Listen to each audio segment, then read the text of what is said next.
Hello and welcome to a Wildfrost companions tier list sort of deal. I am not really a big fan of tier lists, as I always say. I think that if you try to think of things in the S through F mindset, you are just going to hurt your understanding of the game. So I don't do that. And this is not like a definitive, this unit is good, this unit is bad if it goes in a high tier or a low tier. That's the important thing. I think a lot of people will look at tier list content and they'll say, oh, this unit was ranked low, that means they must suck. And that is a way to get yourself into situations where strategy games will punish you for not taking the thing you have to take, basically. So be sure that you take this all with a grain of salt, understand what your run needs at the times that you pick them, and it'll help you go far. But this is a nice little guide, and you know, people like tier lists, they always ask me to make them, so I'll make one for you real quick. So I made this one ahead of time already. I have it on my other monitor, but I'll make you wait in suspense and watch through the video on where things are going to go. It's also going to make more sense because, warning, the screen's going to get a little brighter here. I have the companions list open, so I'm going to go top to bottom rather than jumping around this a bunch. So the tiers are as follows. We have the strong always tier. These are the units that are going to be strong. Well, let me start with this. In Wildfrost, if you play how I play, which is to take a very secure early game through your pet selection, you will skip right to fight 3 almost always without ever dying. I think in all of my time, I've only died like 2 or 3 times to the first few fights, and those are usually because of my own silly mistakes more than to like an actual I just can't win this situation.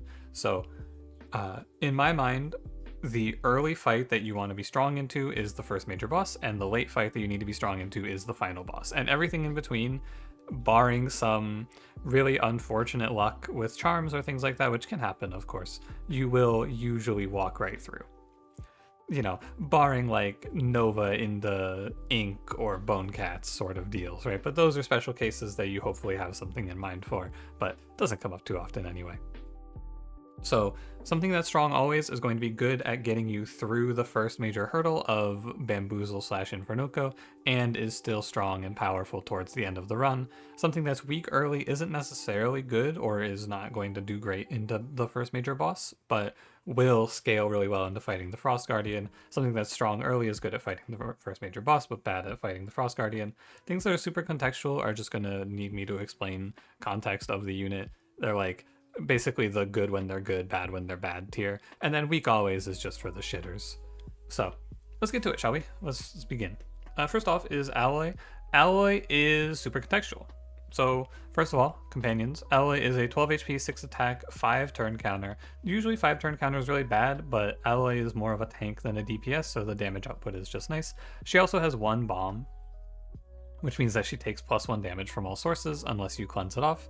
When she attacks, she will give us a scrap to a random ally, so you can stack up a wall of defense, and she is exclusive to Clunk Masters. So, the first thing that you will think to yourself when you think about Alloy is, man, I could just make this unit create an impenetrable wall for me. That's a cool idea, and in practice it's really worthless because you still have to keep your hero alive through the Lancer and the Bomber in the final fight, who will just crush you. So, that is not super good. What you want to think about with Alloy is if you have a unit that cares about this. Basically, the only unit that cares about this is Mega Mimic. But I guess like maybe Tutorian is also okay.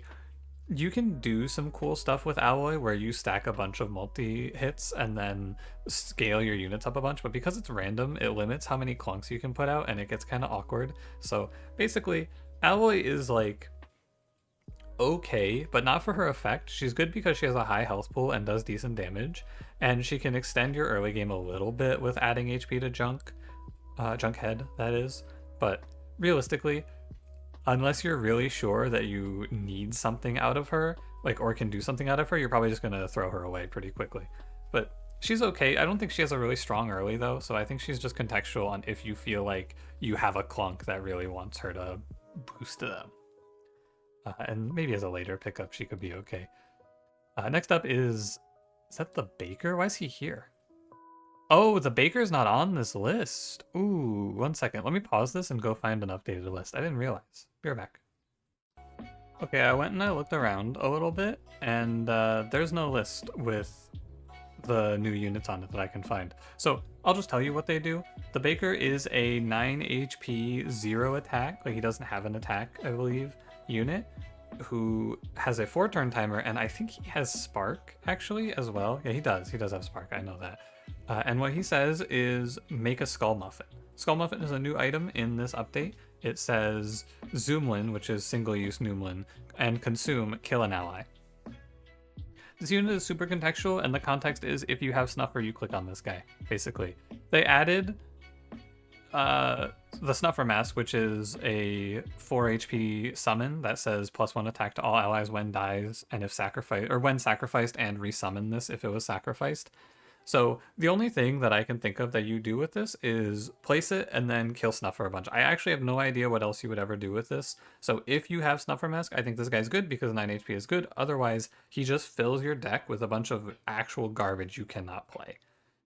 Also, he is Shade Mancer exclusive, but I just don't really know what you would do other than use it to kill Snuffer. So yeah, no, I mean, I guess you could use him to just play and then sacrifice him immediately, but that's kind of weird. Anyway, Baris is next. Baris is strong always. Let me go back to the companions tab here if you don't mind. Baris is 8 HP to attack, 3 counter. When hit, add lost health to a random ally, Shade Mancer exclusive. She's really good. She makes it really hard to die at the start of the run, and she tanks a lot of hits at the end of the run and turns the damage that she takes into health for you. She just is extremely resilient because when she takes damage, she just transfers her health. She doesn't actually take damage. Like, your team's total health doesn't go down. And if you pair it with any sort of healing like Berry Blade, you can get to be very close to immortal. The main issue is that the scaling damage in the final fight will just kill her, but if you can sort that out, you can just live forever, which is very strong. Shout out to Baris. What a great unit. Big Barry, strong early, weak late. Big Barry is a 10 health, 5 attack, 4 counter, on kill, restore 2 health to self and allies in the row. All clans can pick him up. Big Barry, he's like John normal for this game. He's extremely fine. High HP, so he tanks really well, deals good damage for the early game, but does not scale very well into the late game. Strong. If you are worried you're gonna die early on, you click on Big Barry. And like, he's a solid pick if the other units aren't very good, or if your run looks weak. He's like a necessary evil, basically. You pick this guy because you're looking at your team and you're going, I'm not gonna survive Bamboozle, and then he survives Bamboozle for you. Next up, this is BG. BG is 8 health, 0 attack, 4 counter, apply 3 bomb, increase by 1 when hit, Clunk Master exclusive. Something I was told by people in my chat last night, I haven't verified this, but people told me that these increase by 1 when hit effects actually will increase things like Snowball Charm now. So that's pretty interesting. Anyway, BG has a weak early and a strong late. The BG late game is good if you can give her either a way to scale her health or Barrage, and she will start just cleaning up. Now, Barrage, of course, you're in Clunk Masters, you can pick up Gachapomper, broken card, absolutely absurd, but I digress. She's not very good in the early game because adding Bomb to a unit is not that strong. A lot of enemies early on are very low HP, so like putting 4 or 5 bomb on an enemy with 6 HP is just kind of a waste because you're still having to spend another action to kill. But later on, when you're fighting enemies with a lot more HP, getting up into like the 50s, scaling up BG is pretty worthwhile. So she does all right if you can find her some support, and if not, she's 8 HP, she goes and tanks a few hits for you, which is still fine. Blunky, you know, Blunky. 1/1, 2 counter, when deployed gain 1 block. Everyone asks me, not everyone, but I see people ask me, what's up with Blunky? Why do you think he's good? Blunky's good because if you can buff his attack, or you can pair him with a Mega Mimic, or you can take his turn timer down to 1, he will just kind of steamroll fights. It takes a lot of resources to get him there, but he's pretty low investment if the other units aren't very good. You just take him because worst case he chumps 2 hits for you, and he's especially better now because Nova's in the game. But yeah, I mean, Blunky's just good. He does great work, and you can just throw him out if he's bad. But he is really, really weak early. 1 damage on a 2-turn timer is terrible. He does nothing. But if you can buff him up, he starts to pop off. Bom Bomb is next. Bom Bomb is strong always. And Bom Bomb is a 16 health, 7 attack, 4 counter, deal 5 damage to self and allies in the row, and barrage. So Bom Bomb will hit herself and all of her allies for 5 when she attacks, but she will also deal 7 damage to all enemies, and you can always buff that as well. But generally, Bom Bomb is just good. She makes it really hard to die in the early game with her high HP, and she just clears entire rows in the first few fights, makes you a lot of money, which is also a nice little bonus. Later on, she just tanks a bunch of hits or fucks off. Also, worth noting, Bom Bomb is super good, like super good into the new Ink fight. When she goes and attacks into what's his name? Tentacle, the guy who applies ink when he's hit, she'll get the barrage effect from her attack, but she won't take the damage. So she just gets to farm that fight super hard. She's really good in that fight. Oh, something else I wanted to mention, I forgot to mention, is that Baris has a mechanic where if she takes more damage than her health, she will pass on into the negatives, right? So basically, if she's on 1 HP and she takes 12 damage, she will pass on 12 health. I forgot to mention that. Bonnie is next. Bonnie is super contextual. This is 4 health, no attack, as in like no attack timer. She can attack even if you buff it. 4 turn counter, heal 2 to all allies, and cleanse. Now, Bonnie and all effects that say all allies do not count themselves, so Bonnie does not heal herself. Important to keep in mind. This unit is good if the other 2 units are really bad and you think your fights are going to go long. If you are just winning super fast, Bonnie does nothing.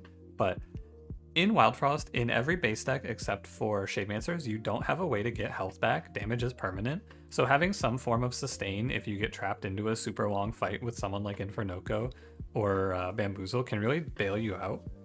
But realistically, this isn't that good because you would rather just have damage to kill them. Stalling out fights is not something you're doing very often early on. So she's not like completely worthless or weak always, but she's pretty bad, I think. I would avoid this unit usually, but if the other 2 units are bad, you can take her. She's like okay, and sometimes you can use the cleanse. Anyway, this is a bird, Chica-Chi. 2/2, 3 turn counter. When sacrifice, summon Chica-Ni, Shade Mancer only. Basically, if you don't know, bird is a 2/2. When you sacrifice the bird, it's a 4/4. When you sacrifice that one, it's a 6/6, so on and so on up to a 10/10. 3 turn timer. This bird has so much health. Like, the highest health of any single unit in the game, sort of health, because it's 2 + 4 + 6 + 8 + 10. It's a 30 health unit, just baseline. But you do have to take some of that health away for yourself, so like in a perfect world, it's actually like 25 or 20. The effective health is lower.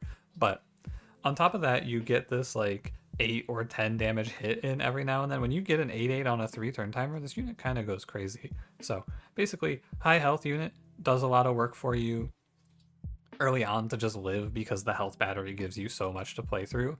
And later on, synergizes with a ton of stuff in the clan. All the kill spells really love bird, and you get a bunch of value while scaling your bird up. And if nothing else, just jumps a bunch of hits for you on the final boss. Super good. Love bird. Chom Pom, last patch, I actually think I would take Chom Pom in the strong always tier, but now I think Chom Pom with the -1 is kind of weak in the early game. It's a crazy one, but the damage, the loss of 1 HP and 1 damage on Chom Pom really killed him. Not killed him, but hurt him a lot. Anyway, sorry, Chom Pom's a 3 health, 1 attack unit with a 3 turn timer, 2 shell, and deals additional damage equal to his shell. Snow Dweller exclusive. So basically, he's a 3/3 on 3 on turn 1. And he becomes strong if you can give him shell. If you can give him shell, he immediately jumps up to being strong always. But early game, you're not always going to hit shell, so Chom Pom can be kind of weak as a blind pick in the first few picks. So you just got to watch out, basically. Be aware that he isn't super good anymore. Like, when he was doing 4 damage, I actually think he was very strong in the early game. It's interesting that the -1 kind of hurt him, but the -1 health also hurts too. Okay, next up is Devro. Devro's a 7 HP, 2 attack, 4 turn timer. When an ally is sacrificed, gain their attack, and he is in Shade Mancers only. Devro fucking sucks. I hate this unit. I will probably never come around on Devro. This guy is terrible. And if you want to know why, the problem with Devro is that Shade Mancers is a clan with a bunch of summon cards, and I think exactly like 3 of them have uh, health or attack. I mean, like if you play Beepops, this guy doesn't get shit. You play Snuffer, he doesn't get shit. You play Jun Jun, it's fine. And sacrificing is a little bit better in this update because of Snuffer, and I guess maybe Skill Muffin, but the eternal problem of sacrificing your units is that you're taking a turn to play a unit and then taking another turn to do damage to your own unit to get what? Like +2 attack on Devro? It's terrible. He's so awful. Fuck Devro. He's such a piece of shit. Okay, that felt good. Next up is Demona. Demona's new now. Demona is now, she's 6 HP, 2 attack, 3 turn timer. When an enemy is hit with an item, apply 1 demonize to them. Demona's good as fuck now.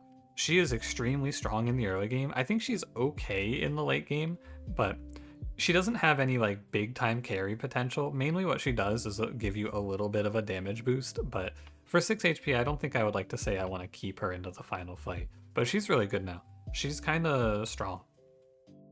Definitely worth clicking early on because you just get to kill things that otherwise would kill you. Shout out to Demona. What a great rework. I love this change, truly. Also, you know, 3 turn timer, 2 damage is not bad. She does okay damage at the start of the run. Next up is the Egg. The Egg is strong always. The Egg is an 8 HP, no attack, no timer. When destroyed, he summons Dr. Egg. Dr. Egg, is he on here? What happens if I click this? Here's Dr. Egg. Dr. Egg's a 4/5 with a 5 turn timer, but he hits 3 times. That unit is pretty good.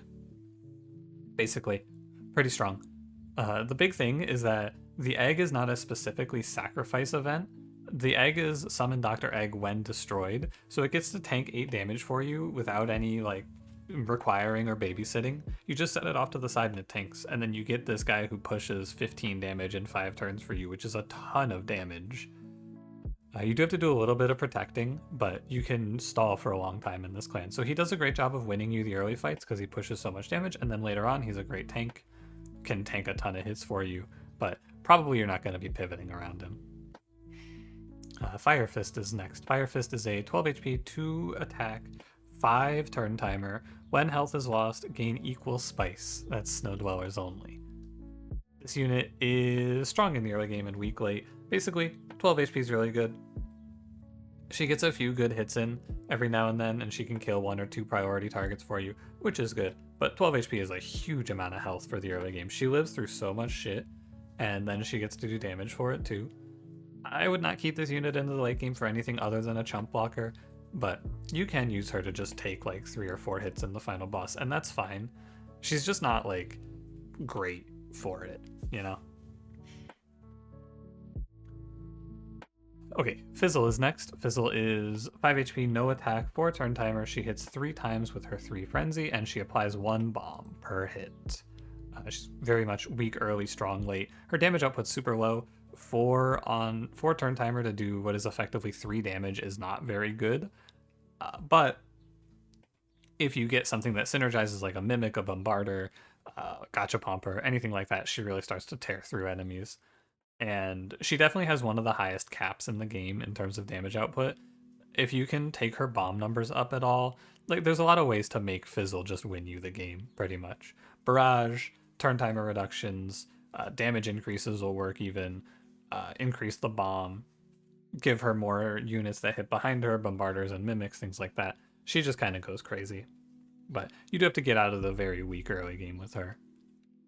Fulby is strong early and weak late. He's a 12 HP, 3 attack, 4 turn timer, trash 1 when hit, clunk master only. So basically, he gets hit, he makes you junk. He's the same as Firefist, high HP, blocks a lot of damage for you, does okay damage, but it's unlikely at the start of the run that you're going to make any use out of the junk, and later on, you can just kind of throw him out there, take the hits, move on. That's my take anyway. Foxy, you know, Foxy. 4 HP, 1 attack, 3 turn timer, 3 frenzy. Yeah, Foxy. I'm actually just not going to say anything else. Foxy, what do you need me to say? This guy's new. This is, oh god, what's his name? I don't know what his name is, actually. Here, one sec. I'm gonna pause the recording so I can go find his name. Alright, I found it. This guy's name is Fulbert. I don't know how I forgot that. Fulbert is a 4 HP, 1 attack, 3 turn timer, and he says, when spiced or shelled, apply equal poison to a random enemy. Shroom, technically.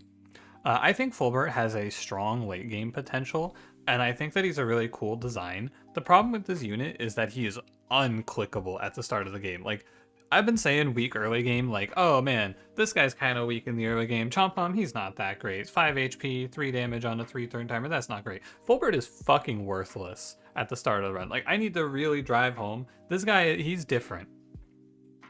He is so worthless at the start of the run. But later on, he can do a lot of poison output, and poison output's really good. Like, it's super high damage. And you're getting it through putting defensive stats on him, which is great. But at the start of the run, you're not going to have the defensive stats that he needs to go crazy. So you're like, you need to have something else carrying you through the start, like to get past the first major boss. And this guy is not it. So just be warned about that. Up next is Fun Gun. Fun Gun is, oh, Fulbert is on here. What the heck, the Baker? Oh, you know what?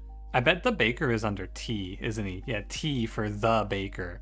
And it's on the tier list as Baker. Okay, well, my bad. I can actually use this list completely. Sweet. Yeah, there he is. Fun Gun is a 10 HP, 0 attack, 5 turn timer, applied to Shroom, and increased by 1 when hit. Fun Gun is definitely, he's like a weird guy.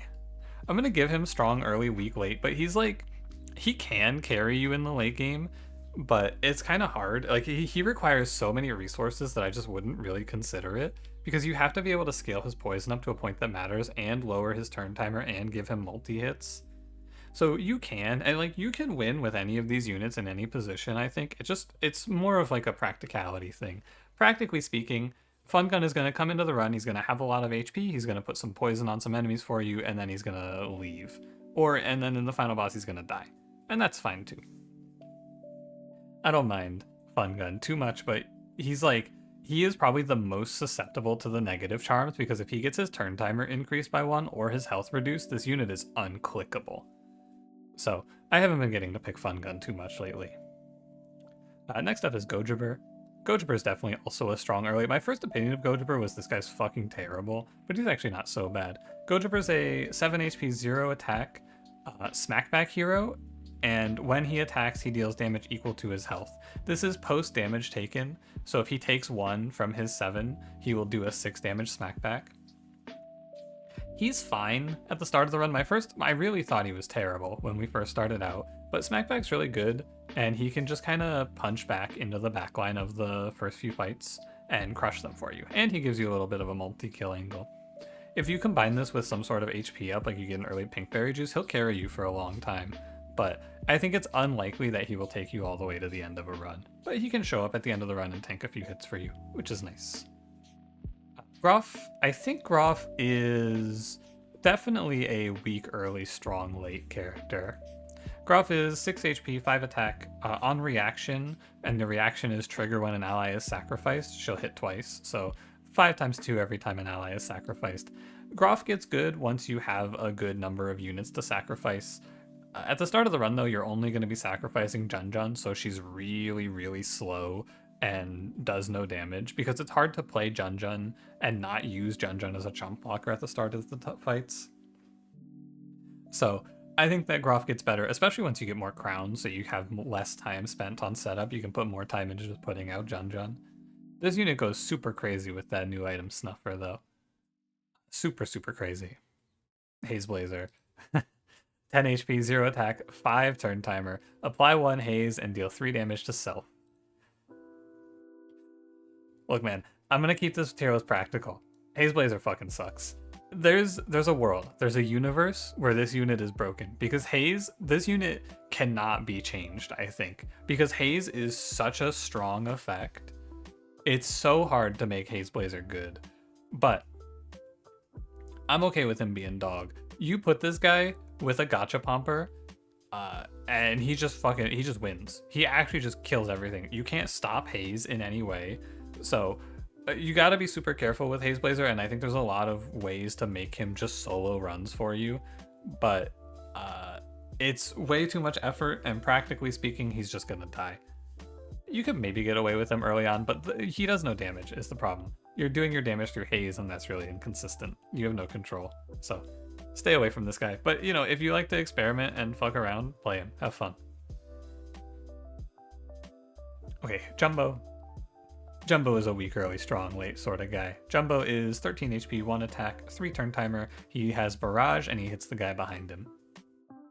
You know the deal.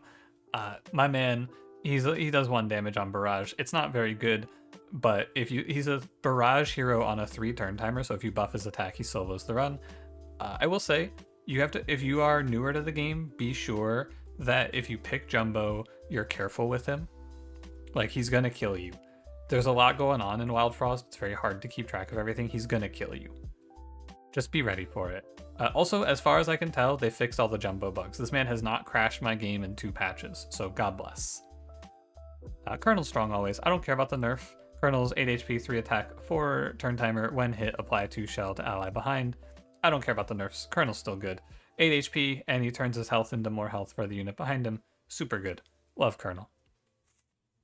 Makes it hard to die early, scales good late. Strong. This is a new guy. I'm trying to go through this a little quicker, by the way. I don't want to spend time telling you, like, man, Colonel's really broken. Yeah, okay, buddy. Whatever. Anyway, up next is Knuckles. Knuckles is 8 HP, 4 attack, not turn timer. No turn timer. On reaction, which is trigger when hit.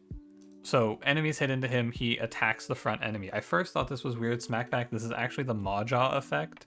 And as a result, I think that this guy is strong early, weak late. 8 HP is fine, he tanks okay, but you can get a decent amount of value out of this because you can hit him with junk.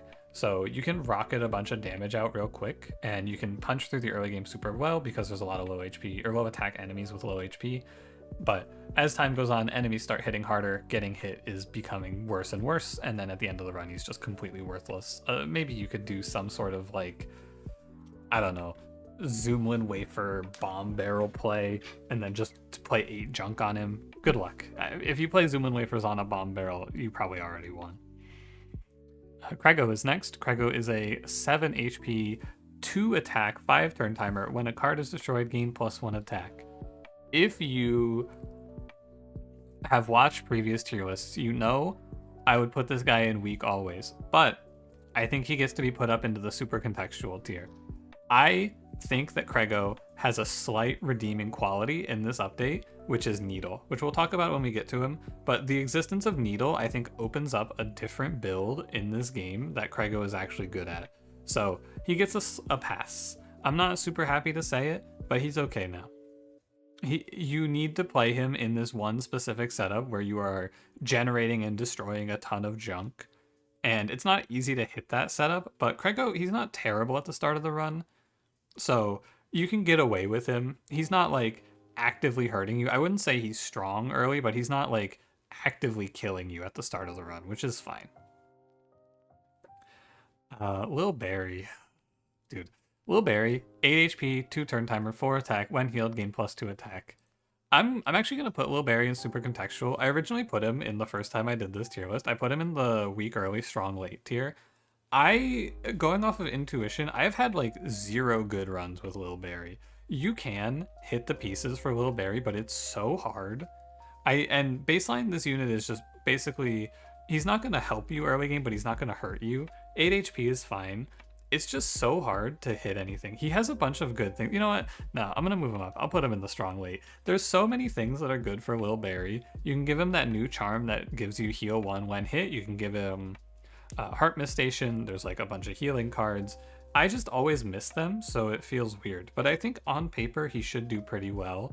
You give him a Frenzy, and you can just heal him up forever and ever, and he just goes crazy. So I'll give him a pass. Lupa. Lupa's a 4 HP, 1 attack, 5 turn timer. When hit, boost the effects of a random ally and enemy by 1. Lupa's a for fun unit for sure. There's the problem that Lupa faces, and the reason that I think this character is not very clickable is because a lot of the good heroes have some sort of effect on them, and because Lupa is random, instead of buffing up like mini Mika's Frenzy, you're just gonna buff your hero from deal 4 damage to a damaged enemy to deal 5, which kind of sucks. But I did have a pretty good one with, I think it was with a Lupa and a Slap Crackers with a Cursed Crown on it. That combo goes pretty hard. But you need to make sure that you have, like, she's basically super crown hungry. You need to have a lot of setup for her. But I think fun if you can hit it, for sure. Mama Tinkerson is next. Mama Tinkerson is a 5 HP, 3 attack, 4 timer, and while active, she adds 2 frenzy to all clunkers. She's contextual. She's really not that bad at the start of the run. She's just also not very good either. And you're not going to have a clunker most of the time at the start of the run, but if you really like to fuck around with stuff like this, she can be fun. She's not bad, particularly, and if you hit, you're gonna go crazy. I don't know what the big synergy is. It's like okay with Mimic. I think there is a few like really good hits, but you have to actually hit them, which is the hard part. Mini Maika, she's like the definition of weak early, strong late. Mini Maika is 8 HP, 2 attack, 5 turn timer. When hit with junk, gain a frenzy. Yeah, I mean, in runs where Mini Maika does well, she kills the final boss on the first turn without any counterplay. And in runs where Mini Maika does poorly, she does 2 damage every 5 turns. It's hard to say. You just buff her frenzy, give yourself ways to give her more frenzy, and she goes crazy. Miss, and she doesn't do shit. But the thing is, units that have the potential to go crazy, if they have enough ways to go crazy, you'll probably find one over the course of the run, which we'll talk about a little more in depth in about 4 characters. Munch is, I actually don't know. I'm gonna say this, I don't know. I actually have no idea for Munch. Munch is like,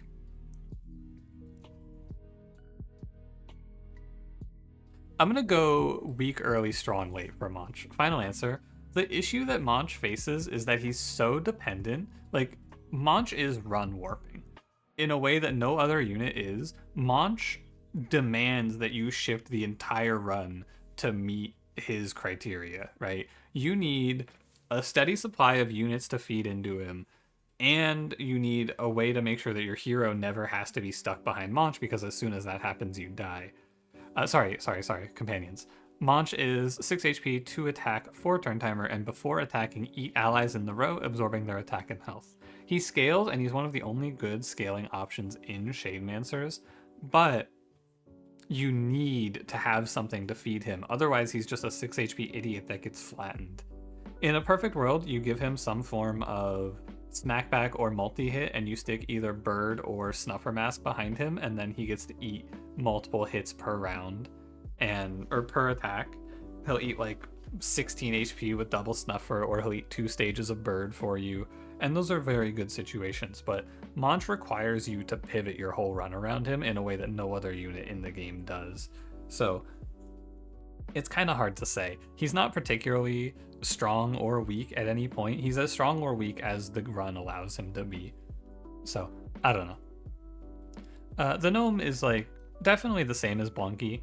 2 turn timer is very good. The issue with the Gnome is that I'm pretty sure you're supposed to just skip the Gnome every time, because you just fuck your money over in the first fight. You go down a ton for not a great reward, because he's just going to kill you on multi-kills and force you to miss hits on the Goblin, because you have to kill the unit that gets stuck behind him. But, you know, he's fun, so he gets a pass. Now, Needle is, I think, a weak early, strong late pickup. This is one of the new guys. This is, Gnome's also, he's a 1/1 on the 2 turn timer, no text. Needle's a 7 HP, 3 attack, 4 turn timer, so not a particularly weak starter. He destroys all junk in hand and draws you 1 card for each. Like I said with Krego earlier, I think that a build does exist now where you create a bunch of junk and then never press the redraw bell, especially with the addition of the Infinity Sun Bell. You can just hold your one hand forever through Needle, and he lets you play cards like Bomb Barrel and Proto Stomper and then not get punished for the junk, which is really, really strong. Being allowed to play Bomb Barrel just at will and then draw all the cards. And if you have like a Lumen Ring or a Lumen Vase on him, suddenly you're draw positive, you play Bomb Barrel and draw 8 cards for it. That's really good. Like, that's super, super good. You get tons of value out of it. But you do have to hit the junk cards. Like, you need to hit a few cards that make junk for you, or else he doesn't do much. But he doesn't hurt you in the early game. So he doesn't necessarily have a strong early game, but he doesn't like sink your run for picking him, and he has the potential to really pop off later on. So he gets a pass as a result. I don't want to say, like, he's not weak early, but he's not strong early, right? He's like okay early, is how I would put it. Anyway, Nomad Stompy is strong always. The Nomad Stompy, first of all, 10, 10, 10. When a card is destroyed, count down the counter by 1. Nomad Stompy is strong because he has 10 HP at the start of the run, and he's strong later on because you can very often buff that countdown by 1 up to 2 or 4 even, and then your Nomad Stompy is just fucking crushing. The big thing you want to hit for this guy is Barrage to make your life a lot easier. You don't need it, but it takes him a while to drill through fights otherwise. You also want to hunt for Blaze Tea very aggressively because it's just positive for him. And yeah. Nomad Stompy, he does a good job of just getting you through the early game because he has so much HP, he'll attack a few times and then he can take over the run very easily. Now earlier, I hinted at a unit. I said something to the effect of if there's a lot of things for them, you'll just hit one. Nova is strong always. I was shocked because my first impression of this unit was, isn't it just terrible? So Nova is a 3 HP, 3 attack unit on a 12 turn timer. She has a reaction effect and she spawns in with 1 block. She hits all enemies and she triggers when anyone on your side of the board loses block. So what's up with Nova, right? Because 3-3, not very good. 12 turn timer, disgusting. 1 block, what are we talking about? Blunky here?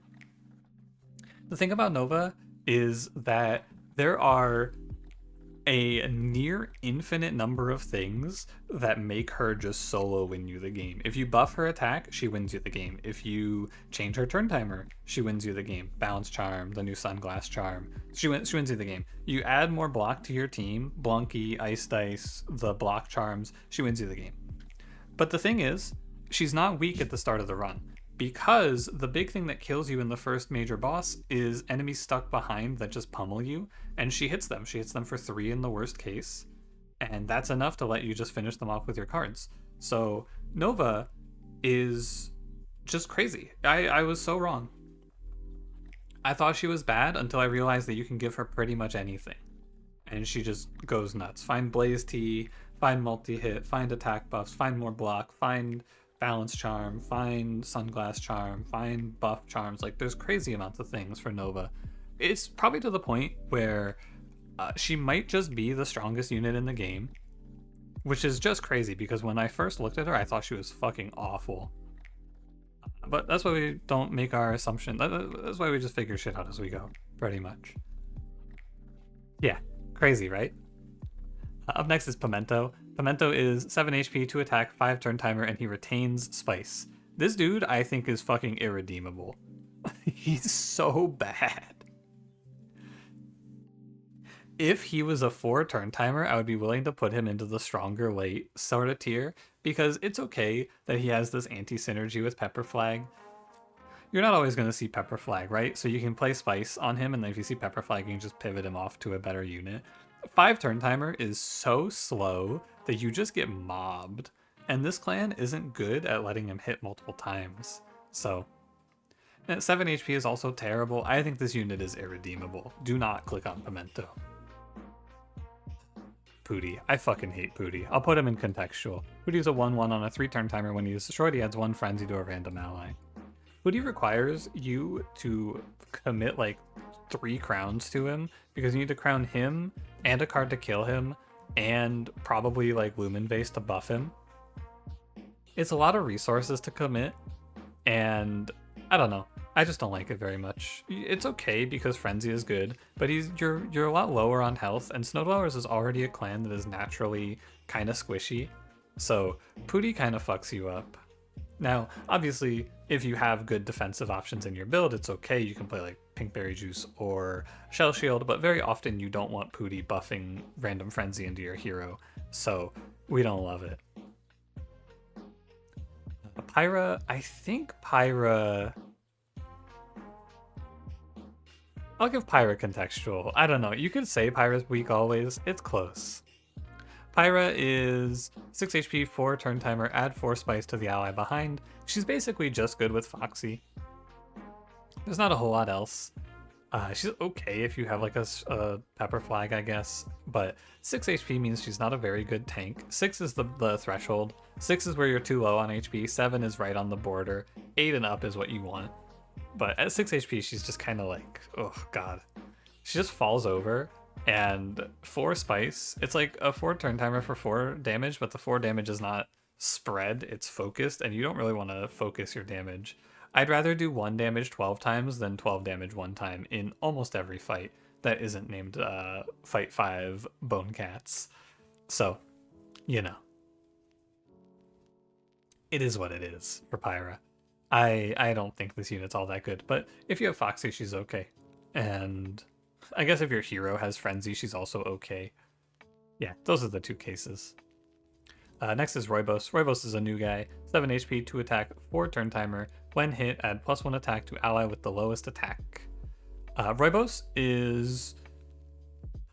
Okay, I'll give him contextual. I think over time, I'm going to end up throwing this guy into the bottom tier. There's this line you can play with Roibos, and like buffing attack is okay at the start of the run. He doesn't have enough HP to really buff a ton of attack. You're gonna get like +2 or 3 out of him. The problem is that he spreads his attack out, and I know I just said I'd rather do 1 damage 10 times than 10 damage 1 time, but with Roibos, you want to be focusing your damage output onto your best unit, right? If you have like a Foxy who's on a fucking 3 turn timer hitting 3 times, you would much rather buff that than anything else.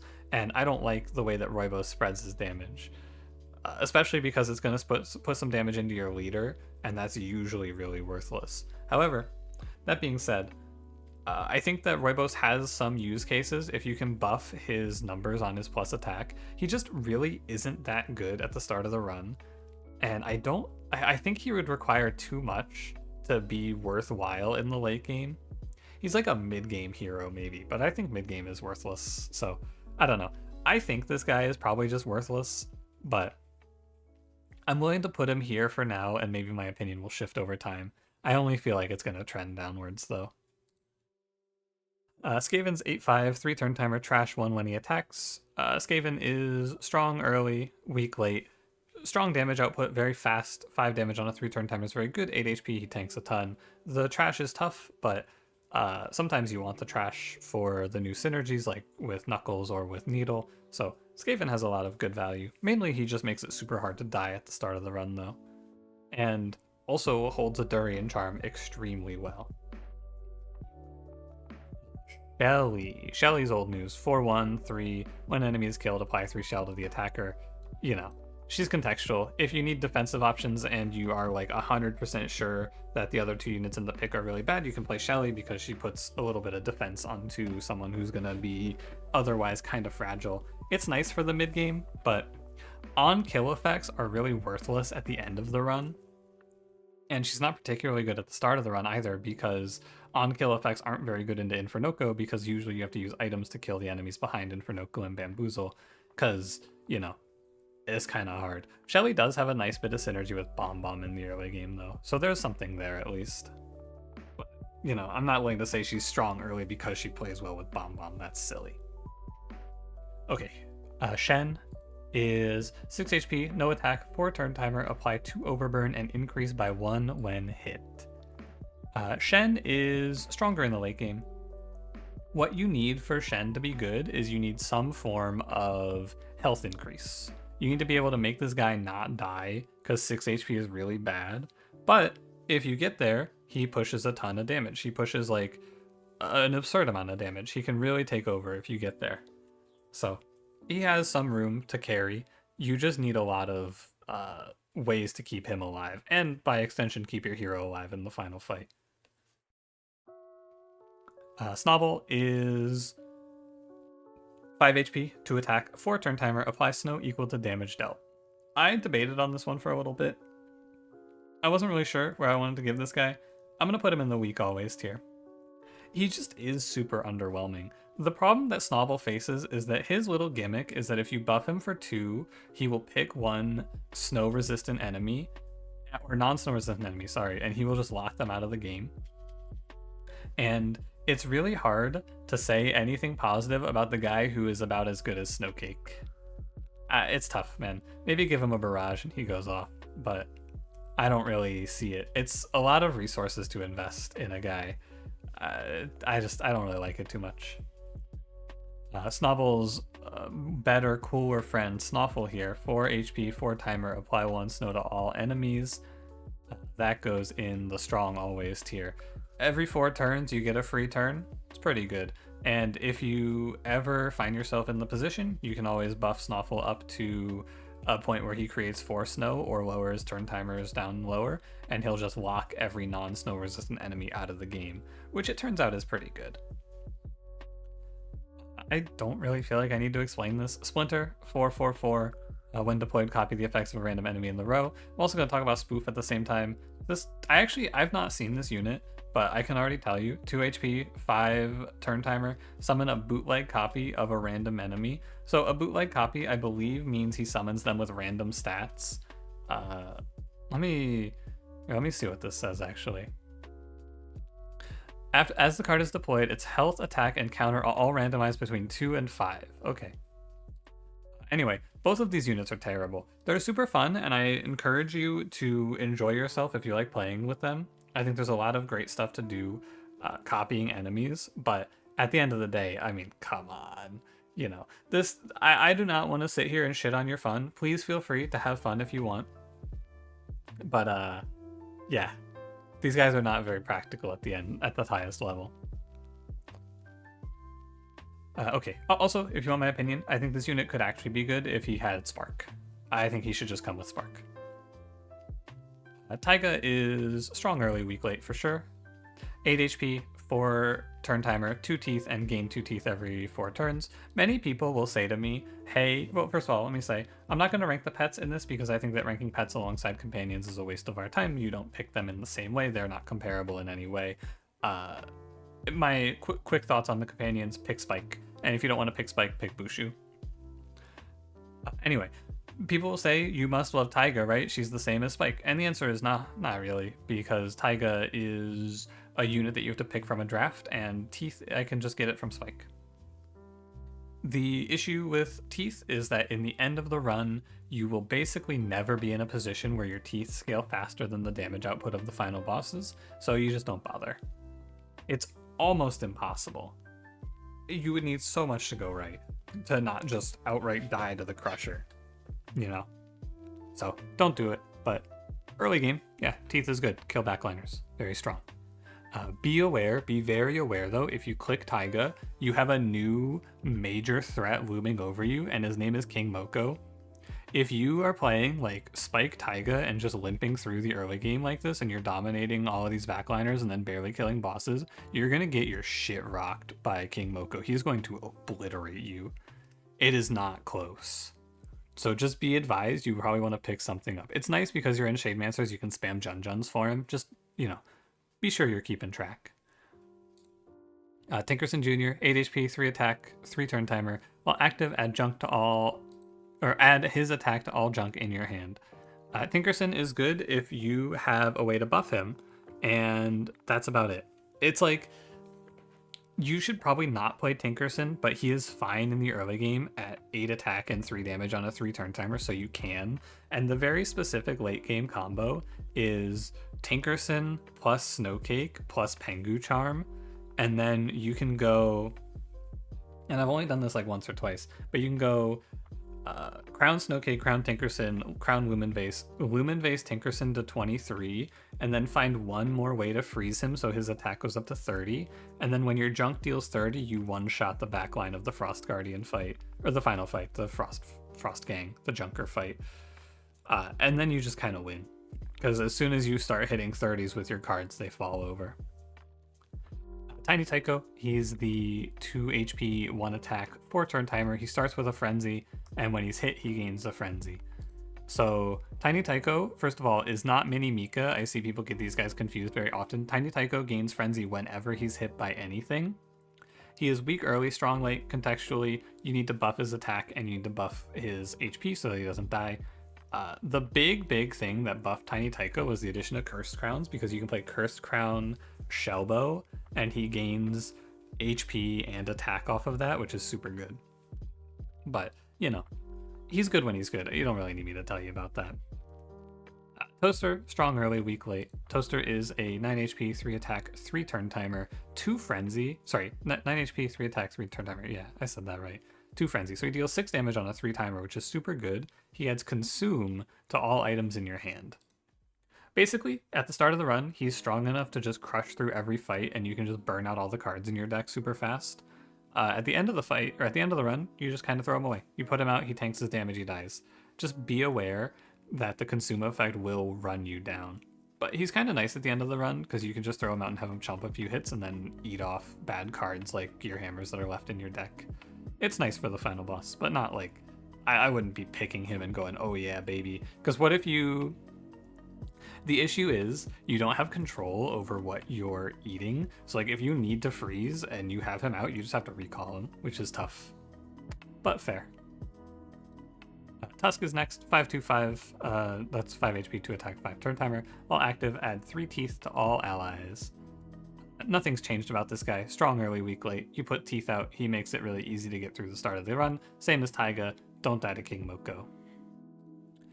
Vanjun, 4 HP, 4 turn timer, add +2/+2 to all summoned allies. This unit has... I'm just going to put her in weak always. I think Vanjun is fucking terrible. She has a very specific setup that runs her to win you the game. You need to hit one of the turn timer reducers, which are Sunglass Chime or Sun Chime, and you need to hit a Lumen Ring, and then you want to hit Chrono. And if you hit all of those pieces, you can have Vanjun on a 3 turn timer, giving +3/+3, and then +3/+3 again.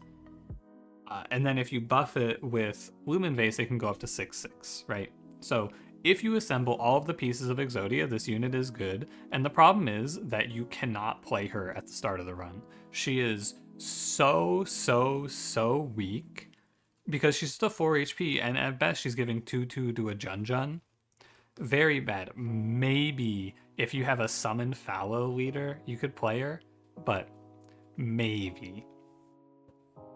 I think that, because also if you hit all of those pieces, you still have to have a summon to buff. If you're doing all that to buff Jun, it's crazy. So you can play her, and if you want to enjoy yourself and have fun with it and try to hit the combo, but the combo is super hard to hit, so be careful. Vesta's contextual. Vesta is 8 HP, 0 attack, 4 damage, or 4 turn timer, double the target's overburn and barrage. Vesta is an endgame boss. She crushes the final fight for you, but Vesta's only really good if you have overburn at the start of the run. Like, if you have overburn locked in, you can pick Vesta, and there's not really a question. If you don't have overburn, don't pick Vesta. That's basically it. If you blind pick this unit, you're probably just going to be sad. But, you know, she's 8 HP, so you might be able to get away with it. You just have no damage if she's one of your main units. Early game, just having HP is usually not good enough. Maybe if you play like Snoof religiously instead of Spike, it could be okay, but I don't know. I don't play that way. Wallop's next. Wallop is always strong. This unit, 9 HP, 4 turn timer, 4 attack, deal 8 additional damage to snowed targets. This unit deals 12 damage on a 4 turn timer very easily because you have a lot of access to snow and snow dwellers, and she has 9 HP. Super good. If you give her Frenzy at the end of the run, she actually just starts beating ass. I think she's really strong. Last few. We got Wart. Wart's always strong. Early game, very good. So 6 HP, no attack, 3 turn timer, 2 Frenzy, 2 Shroom, aimless. I think he's strong regardless. He pushes decent damage. Shroom is good. He deals 3 to 2 targets at the worst of times. Sometimes he deals like 10 to 1 target if you're lucky. And yeah, if you buff up his numbers in any way, he just kind of goes crazy. Buff his Shroom numbers, make him go absolutely sick with it. Worst case, he's doing all of this on a 3 turn timer with an acceptable health pool. So I think he's pretty strong. Yuki is definitely a weak early, strong late. Yuki comes online as soon as you find Snowcake, or just any other source of snow. Also, sorry, Yuki 1/1 4-turn timer. Whenever anything is snowed, gain equal attack. Yuki she's not as bad as, or she's not as good as I thought.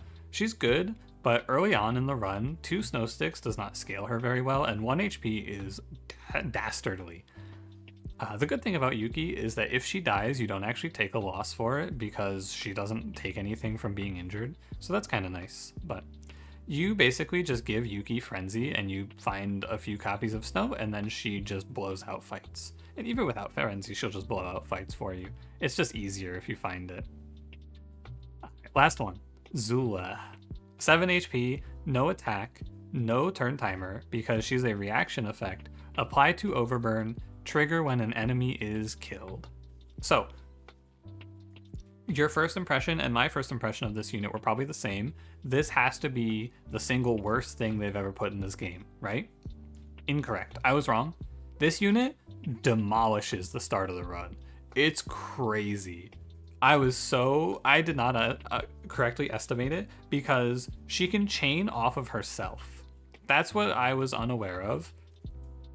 You put her down, you kill one enemy, and then if she has enough to kill another enemy, she will just start clearing the whole board. It's crazy how fast she can just wipe out whole fights without a whole lot of effort, especially if you buff up her attack in any way. And the very obvious problem is that trigger on kill, or trigger when an enemy is killed, she has a 0% chance of proccing in a meaningful way at the final fight. She has probably the biggest variance from front to back. She is so good at the front of the run, and she is like a dead weight at the end. So she's all right though. I think that she does fine because she gets you a bunch of money and multi-kills and makes the early game very safe, and then you just throw her out and let her chunk block. So not as bad as I thought. And that'll do it. Here, I'll give you a more structured look at the pets real quick at the end of the run. I think that I'll do this left to right in the bottom here. I think you should basically always play Spike unless your hero has some form of smackback or actually just some form of smackback, right? Because then they fill the same role. Spike is good at the start of the run because he lets you multi-kill very quickly, make a lot of money. He simplifies the start of the run, has enough HP that you won't be under much threat. Good at helping you kill the early fights, strong. If you, for some reason, really hate Spike, you just don't like playing him, whatever, feel free. I think that you can play any of these 3 pets. Bushu is nice because he gives you renewable HP. Snoof can carry. 3/3/3 is pretty strong, and the 1 Snow is good. And Sneasel, I think, has a nice little bit of play with the Noomlin Sunbell. Sorry, not the Noomlin Sunbell. The Infinity Bell and the Recharge Bell. The one that gives you draw 1 card when you end your turn with the Sunbell fully charged, plus the Recharge Bell, which starts you with a Sunbell charged. You can play Sneasel with that and then pick up your whole deck, and that's a nice little combo. I think that Sneasel actually is super powerful if you hit that, but if you hit that late or you miss one of the pieces, it's just a little worse, for sure. So that's my opinion. And then these 3 pets I think are pretty much worthless. I don't know. Lil Gazi is like, I wouldn't bother. I think the +1 attack is just not very worth it. Attack timer slow, low HP, damage output low. I think this guy's kind of weak. Binku, no damage, no health. Ink is fine, I guess. The Binku tech, I think, is you can play him into the Frost Guardians, and being able to silence the Frost Guardian fight is nice because then you can just cancel him from scaling the enemies, and he's nice into the Jailer. But he does have to live 4 turns to get that hit off, which isn't really a guarantee, and you're only inking for 2, so whatever. And then Loki actually has decent stats, so I might try him out again, but I don't know. I just feel like I'm stuck in my ways. Anyway, that'll do it. Generally speaking, what I think that if you want to approach this game and try to become better at it, the way that you should approach it is by trying to understand where you're dying. Like if you really, really want to get serious about getting better at Wildfrost, just take a note of what you die to. Every time you lose a fight, say I died to this enemy, and try to figure out why, and then start to look at it from that perspective of like, okay, well, I lost to Infernoco because I just didn't have the health to go this many rounds with him, or I didn't have the damage to get through his early fight and kill the front line quickly, or I lost to Bamboozle because I just couldn't survive the AoE damage, things like that. I lost to King Moko, I just didn't have the damage output to kill him before he killed me. And then you can start to draft things that help you get through, right? You'll want to keep track over a number of losses so you can go like, hey, I'm losing a lot to this, maybe I should start to draft towards it. Anyway, yeah, thanks for watching. I tried to keep this one under an hour, but I yapped just a little too much. If you did enjoy, don't forget to leave me a like. Again, feel free, hang out, come hop in the Discord, talk to me about the tier lists and all that stuff. Love to chat about video games. And I will see you in the next one. Have a good one.